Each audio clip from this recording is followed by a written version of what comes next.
Good morning বন্ধুরা, শুভ সকাল। চলে এসেছি একটা ছোট্ট নতুন ব্লগ নিয়ে।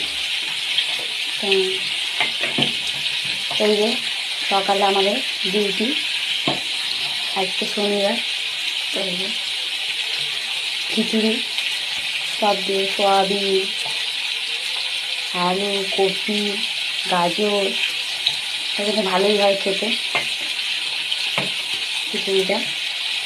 কারা কারা খাবেন চলে আসুন। পুরো ধোঁয়া ওঠা খিচুড়ি। আর এই যে কপি ভাজা হচ্ছে, তাতে পাঁপড় ভাজবো। আজকে শনিবারে ভুড়ি ভোজ। তাদের কাছে ভালো লাগে তারা কমেন্ট করে জানাবে। শুভ সকাল।